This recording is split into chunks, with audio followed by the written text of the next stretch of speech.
Thanks for joining us today. I'm Donna Ross with Keller Realty The Lakes, and I'm the team leader, and I'm here with 6 of my amazing international agents that I have the privilege of being in business with. And so in honor of International Women's Day, I thought it would be a great idea if we could have a conversation around business, about our families, and about being a woman in 2021. So we'll go around the table, and I'd like them to introduce themselves and where they were born originally and how long they've been in the United States. I'm Lisa Grinsuri, and I'm from Australia, and we moved to the US 7 years ago. My name is Trillian Lee, and I'm originally come from China. I have been in the United States for about 16 years. Hi, my name's Aisha. I am from the UK, and we've been in the US for about 10 years. Hi, my name is Esther, and I'm from Estonia, and I've been here on and off around 12 years. Hi, my name is Simone Wickham. I am from Jamaica, and I've been here since, I want to say 23 plus years now. Hi, I'm Ana Paula. I'm from Brazil, and I've been here for 7 years now. So International Women's Day is being celebrated this year, and the theme is you choose to challenge, okay? And the reason they choose purple is it signifies justice and dignity. So I think that this was definitely a year that has been challenging. And so let's have a little chat around the table. You can all just pipe in. So what has the transition been like, even though you've been here a long time? What was it like when you came over? I guess I could jump in here. So I came over as a 17-year-old who had done 1 year of college in Jamaica. So moved into rural Ohio, complete culture shock for me. So we've got snow, we've got people who've never seen a black person before. It was a very interesting experience. However, it was one of the best experiences of my life because I have my closest friends from that particular school, and that town will always have a special place in my heart. Oh, that's amazing. Yeah. I moved over when I had a newborn. He was just under a year old, and we came with my husband's business. So I was a stay-at-home mum, and it was awesome. The thing I really loved about it, which was different to the UK, obviously the weather makes a huge difference, but there is so much opportunity. There was just opportunity for everything. As a parent, there was mummy and me. There was so many ways to meet people, and it was considerably easier than in the UK in building relationships, meeting people, and getting out there and enjoying the sunshine. I loved it. It was difficult because we were completely alone. We have no family here. It's just me and my husband, but you know, you make good friends and it all works out. And me, I come from China, so it's very different here in China. I come here when I was around 20 years old, just finished college. So I, by myself, get to a new country, and my first destination was New York City. So it's like snow, cold, like December. I never seen snow in my life, So to me, it's a very big challenge. But luckily, I know some language, so it's not like I didn't know any language. So it helps me, to get into the culture here, and I really like that in here we have a lot of opportunities, as long as you want to work hard and you want to make it, and everything is possible. So opportunities here, it's amazing. I love this country, and I really feel like it's like my own country because I left my country when I was pretty young, I lived 16 years here, so I love everything here, and thank you for everything. I love you. I'm a great team leader. So I love everybody. Life is beautiful. But you're right. It is exactly what you want to make it, and that everything is available for everybody if you want to go for it. I had my second child, and then decided I wanted to ease back into the workplace, and couldn't go into law. It's very different over here to the UK, and very different ethos and morals, so I was like, yeah, no, not going to do that. And so fell into real estate with Dave, and this has been exciting, fun, and it really is a question of you have the opportunity, you take it. It's there, it's great. We're going to talk about being in real estate in a little bit. For us, it was a big challenge. I would say the culture barriers, and the language barriers were the worst part. I came with a 2-year-old girl and with a 6-year-old boy. They did not speak any word in English, so we had a lot of problems. The first year was a nightmare. And my family, part of my family, I'm half Italian, so we are used to hug everybody, kiss everybody. On my first day of school with Bruno, someone come and say, you know what, he hugs too much. Terrible problem to have. He has to learn how to keep his hand on his body. So it's like cultural shock, like he didn't know how to say a word in English. He did just say, I want to go to the bathroom, or I want to, and he couldn't be himself. Yeah. So it was a nightmare, like very difficult. I thought a lot about going back to Brazil, but everybody said, well, if you cross the first year barrier, you're gonna survive. Yeah. And that's what happened. 6 months later, he was speaking English much better than I, and life became getting more smooth for Did you us. speak English at all? A little bit, Mhm. but not that much. My Spanish and my Italian was better than the English. So I mean, you spoke a little English when you got Yeah, here, right? yeah, That's I what you did. said. Yeah, because I went to school in my country. My major was English Oh, at okay. college, you know. So Ah. yeah. So when we moved here, I had a 2 and a 3-year-old. And one of the things that we found surprising is in Australia, you are treated as though you have good credit until you prove otherwise. And so we arrived here and of course had no credit. And so getting a rental or buying a house or all those things became really difficult because everybody wants to see proof, and they didn't accept our Australian situation. So that was probably a little bit of a getting used to. And just like you, we had no family here, we didn't know anyone, so we just moved in. And I remember one of the first weeks, my husband was working in Santa Monica and I was down at the beach with my 2 and 3-year-old, and the kids were playing, and someone came up to me and they said, oh, are you the nanny? And I was like, I'm not the nanny, I'm the mother. And that was a real shock to me, because that I felt would never have happened at home. But I think having an accent and having 2 young kids and being on the beach, I don't know, that's something we still joke about. Is Oh, that wow. people just assumed I was a nanny because we were in Santa Monica. I don't know. So maybe it was just the location. I think my story is different because my dad was here, so I just followed him here. So like I had a home where to go, and he was supporting me, and his wife was supporting me. So I can't say it was a challenge, but I don't know why did I go back and forth. So yeah, I don't know. I don't want to say it was easy. It wasn't easy, but Well, you were a it's flight much- attendant, so that got you back and forth. yeah, probably. But yeah, I think the thing is that when you have someone in here and you can count on them, then it's much easier. So I was lucky. Did you speak English already? I did, but my English teacher told me when I graduated high school in Estonia that why are you going to America? You don't even speak English. So it was for me so hard to speak English because it was in my mind all the time that I don't speak English. So whenever someone was talking to me, I was like always thinking about this sentence. But now I got over it and I'm like, I'm here. Thank you for sharing the stories. So I'm wondering if there's a difference between equality for women in your country as compared into the United States, or if it's very similar to you. Yeah, definitely it's different. Like especially in my country, right? We are very traditional. If you live in the countryside, it's even worse. So the boy is always more important. Like even now, if you have a boy, or everybody celebrate, right? If you have a baby girl, okay, so in general, especially in countryside, the boys are more like valuable. They think they carry the family's name, you know, and girls when they go out, they marry, so they don't really contribute much to the family.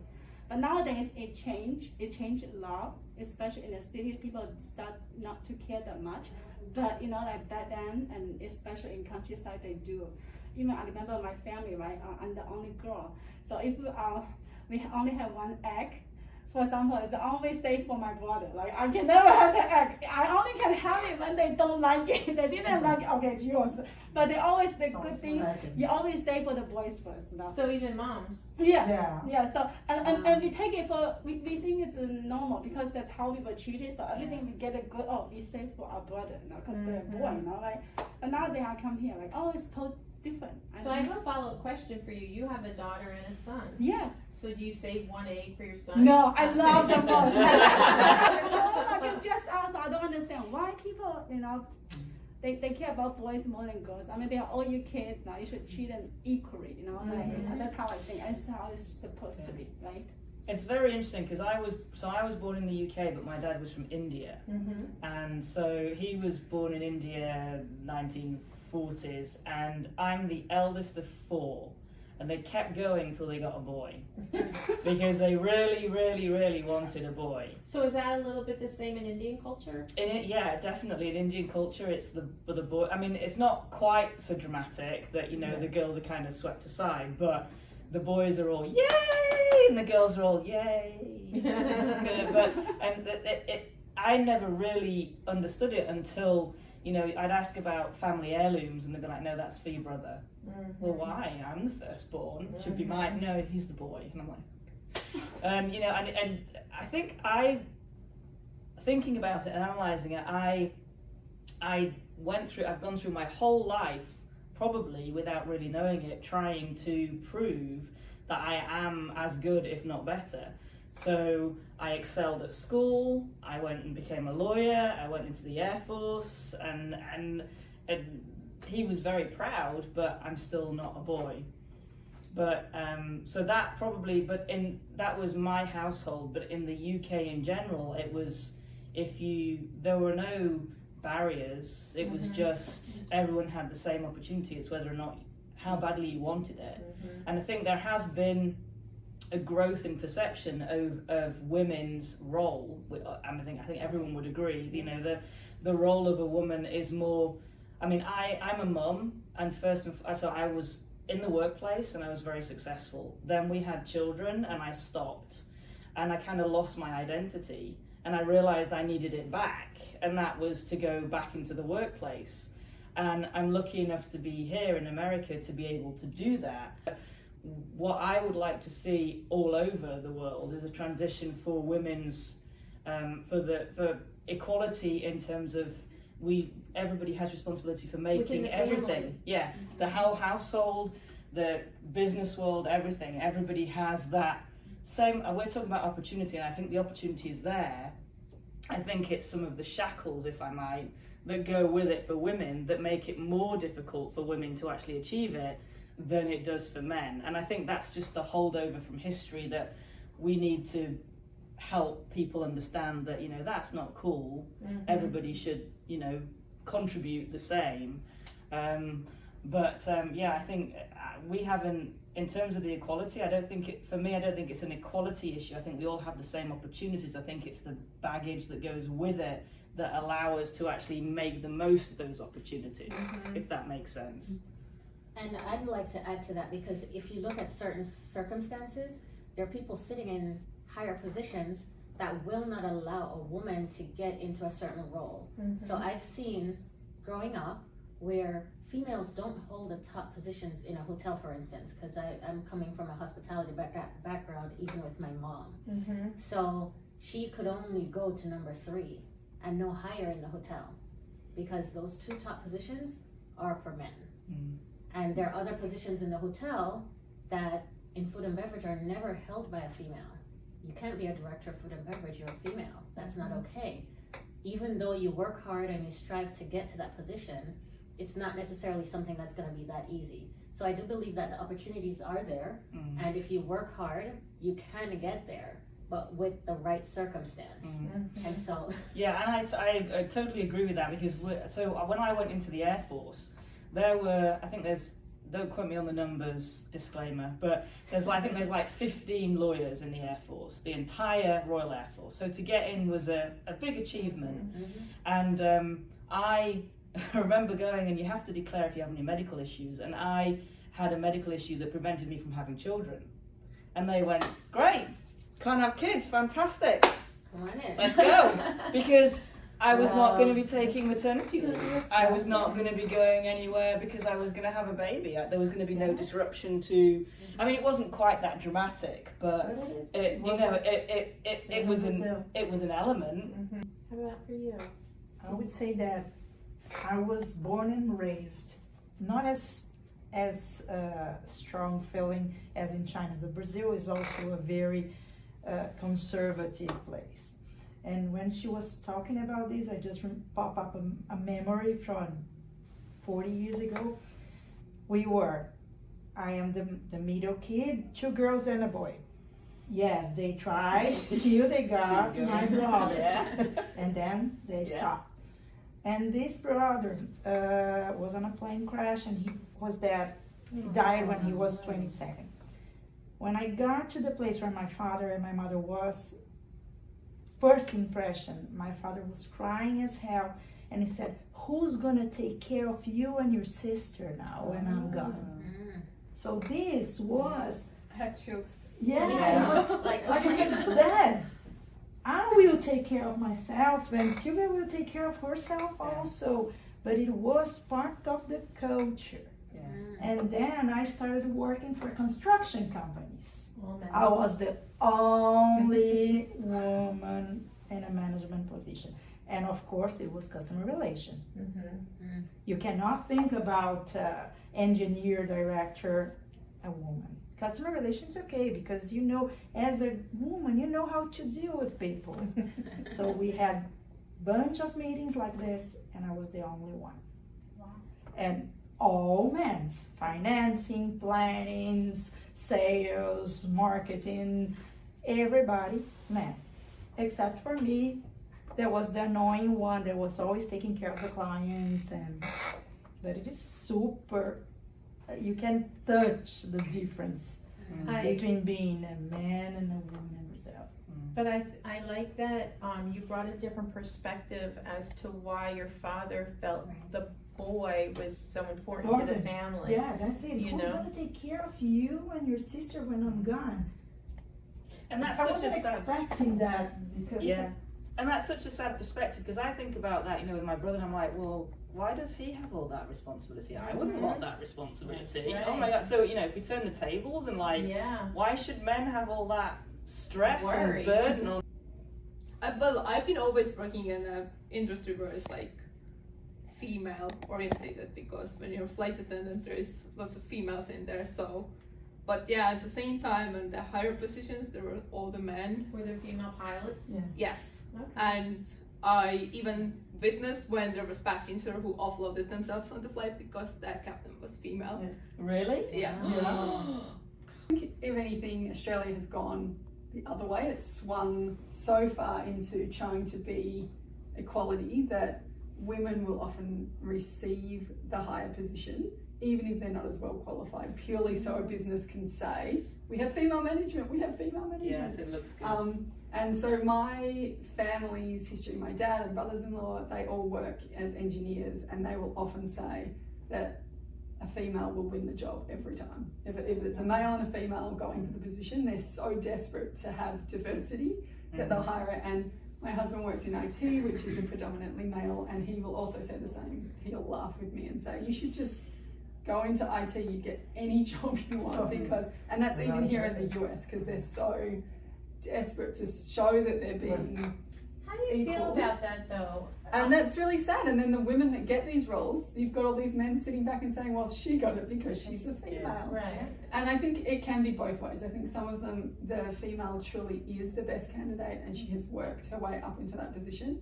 And then sometimes I do think people get, Overlooked. Well, no, I think women get into that role because it is, the doors have, at least in Australia, most definitely have swung so far that they really are working hard for equality, which is a wonderful thing, and I think it will level out. But then for me personally, going into business, I was very young when I started my first business. I was 19 and I went into a bank, and it was 4 male bankers, and I was this young little 19-year-old, but they took me seriously. I got the funding. Like, I felt, for me in my career, I have never felt Tell them what That- you did. What did you do? Yeah, I was just women were, thinking. disadvantaged, or for me, it wasn't. Even getting commercial leases and things like that. Mhm. Again, it was almost always men that I dealt with and spoke with in those sort of positions, but I don't know, it didn't hold me back. And I had hair and beauty salons, and so I worked with a lot of females and a few males. So it was predominantly a female industry was where I started my career, and even all of the sales reps and everybody was, I would say, 90% female in my industry that I started in that industry, and then going into wholesale and into consulting and things, it was a good mix of both female. Yeah. So when you came here, you had another business, okay, coaching and consulting. And so who did you coach and consult? So a lot of different business owners, and I'd say out of those, I would have said 70% would have been male, and the rest were female. And I guess I've just been really lucky and blessed, because at no point did I ever feel that my gender affected how I was perceived, the information I was giving. It was always, You were just the best candidate. I was just, I knew my stuff and I just accepted it. I think I've been lucky. Yeah, I think that has something to do with what Donna said at the beginning. If you feel confident in your knowledge and you conduct yourself in that way, then I think, Dave says I'm quite a strong character, and I've never allowed myself to feel that someone doesn't take me seriously. And if they did, I would say to them, is there a problem here? Is there an issue? Let's deal with it. Yeah, because for me, it's just, well, why? And I've faced a lot of discrimination as I was growing up, and it really affected me when I was younger, but the way that I dealt with it was mentally I turned the tables. If there's something I can't control, I feel sorry for them. That's not my issue. If they have this opinion and perception that I cannot change, you do you, I'll do me. And I feel very sorry for you if you can't value people for who they are and what they can bring to the table. But move on. So I think that comes a lot down, and I think a lot of that is if women feel empowered to be able to take these roles on and positions on, and it's much more considered acceptable, then I think more women will beat out the best people for the job, because there's no other excuse for it not I to do be. definitely see in Australia and here, though the point that you made is a really valid point, that I feel like regardless of the position, most of the time the women then took all the responsibility in the home. And me as a parent, I have 2 girls and 2 boys, and we brought our girls up to know that this is not your role.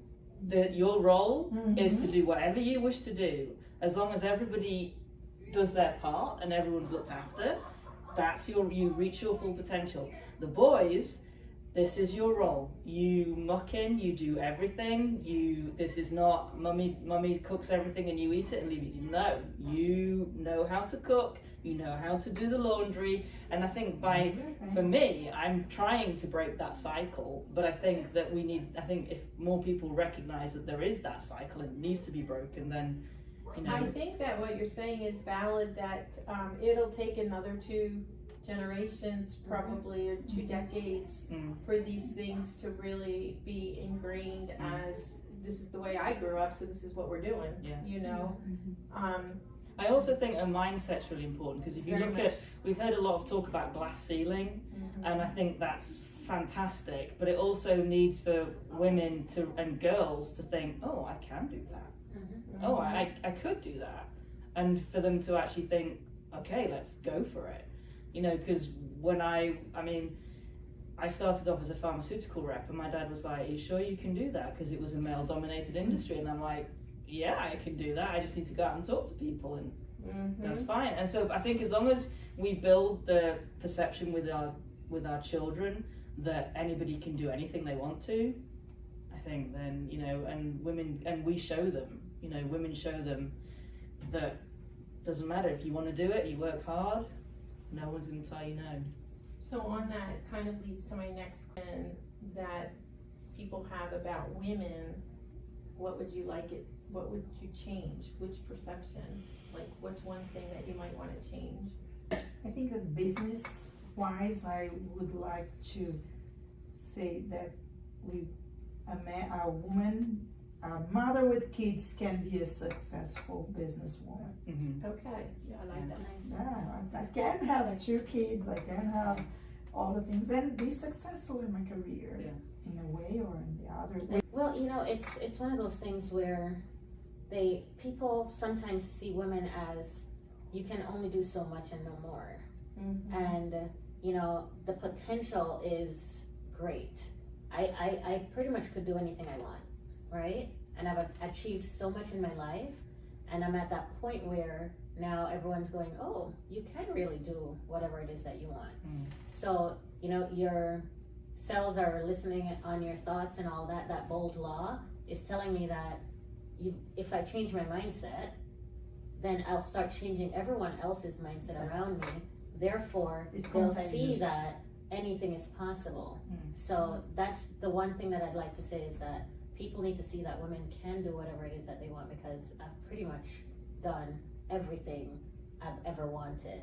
And there have been barriers over the years and all that, but You've overcome that? broken every glass ceiling that's been thrown my way. And I've had so many opportunities. So yeah, it's possible. It's like, if you think you can, you can. If you think you can't, you can't. Then you won't. Yeah.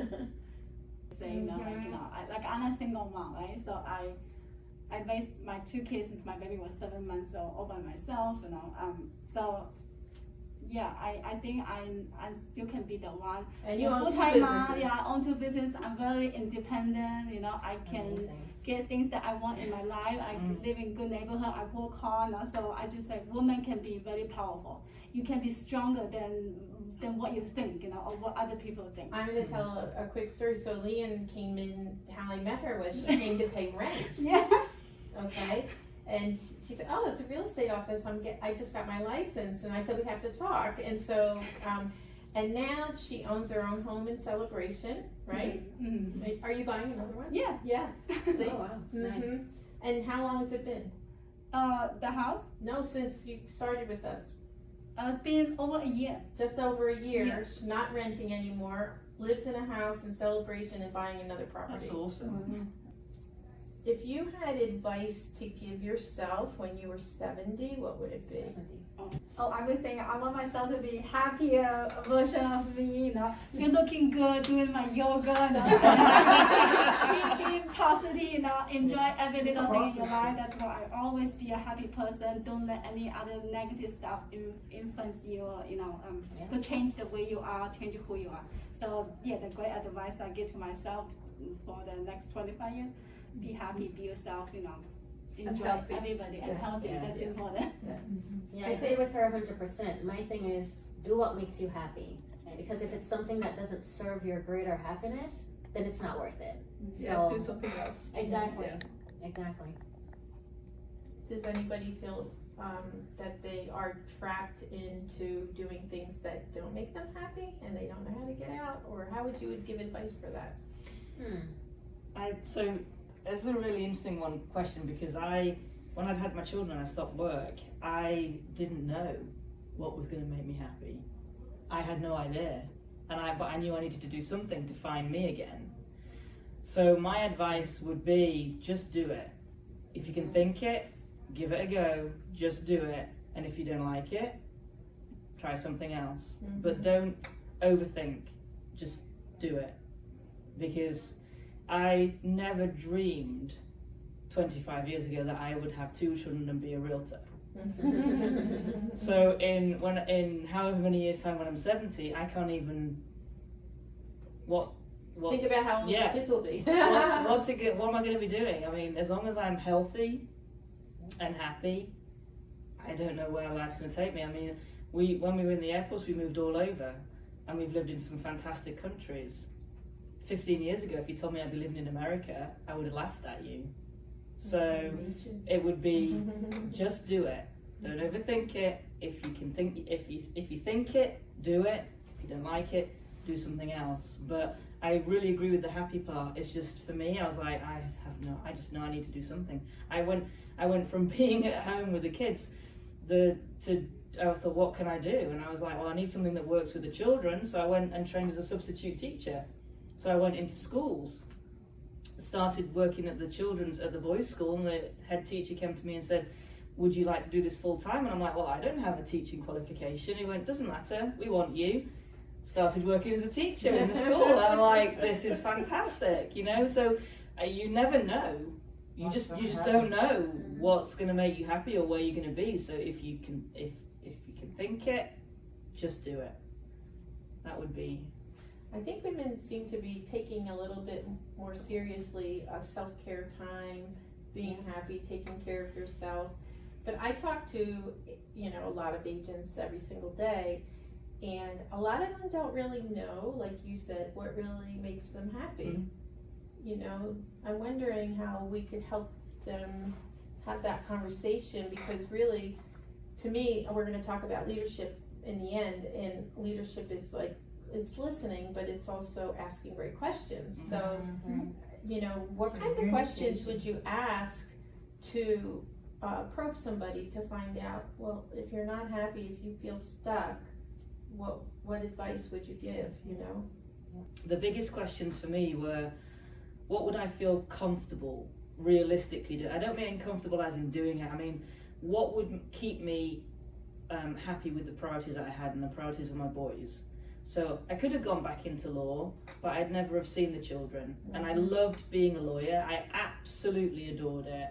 But I didn't end up having 2 children to be able to never see them again. So the first thing the first thing that we had to talk about was, what can I realistically, what would make me feel, yeah, okay, I can physically do that without disrupting the main thing that's, in my mind, at the forefront of my mind. And then the next thing was, well, what fits? What works? And if you like the sound of it and it works, have a go.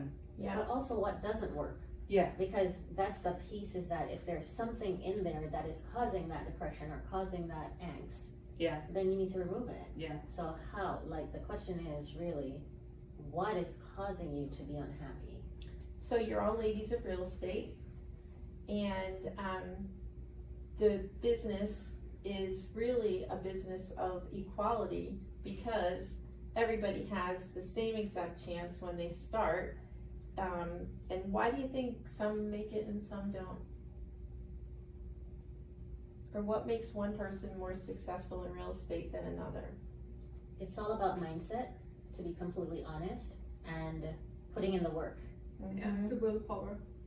Because the moment that you don't put the work in, and the correct work, because you could work all day and not be doing anything, right? Yeah. But you have to do the right things that are going to get you the right results. Mm-hmm. And that's why some people are super successful. And of course, when you have a client, you've got to build that relationship, because that's what's going to give you future business. But if you just do if you're just a transactional agent, you'll not necessarily have a successful business over time. You'll be successful today, but then all those clients are gone tomorrow because you only did the transaction and you didn't build the rapport with them. It's really awesome when you start getting your business from your past business instead of always looking for new business. The new business takes a lot more time, but that's the dues you pay in the beginning. But as Gary Keller was teaching this week, everything that we do up to closing, most people stop there. Right. And it's the post-closing that really builds your business. Yeah. So it's exactly what you're saying. It's a relationship business. Yes.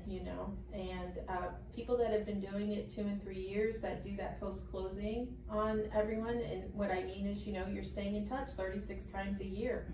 And doing that's when your people will start coming back to you. I always say, you want your name to come up at a barbecue if somebody's moving down from New York. Oh, you gotta call my person Simone, she's awesome. Exactly. And you want that name to come up, but it's not gonna come up if you're not building that relationship with them.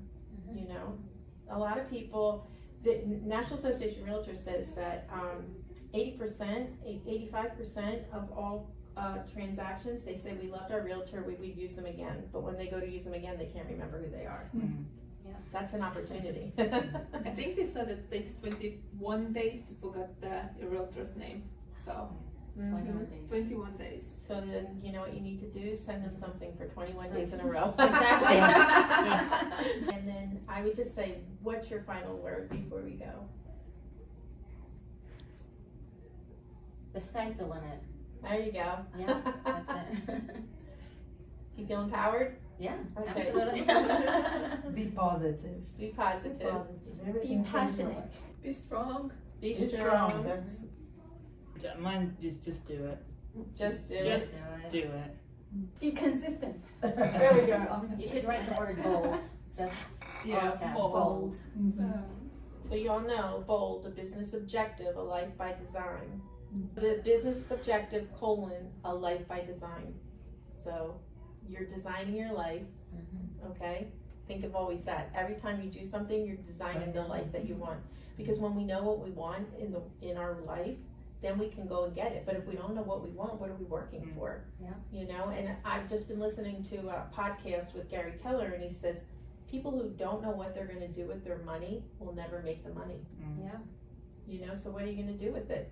That's, I mean, are you gonna own real estate, like Lean? Are you gonna, you know, be an investor? Are you gonna save to take a trip around the world? I mean, know what you're gonna do with it, so you can then be so motivated to go and get it.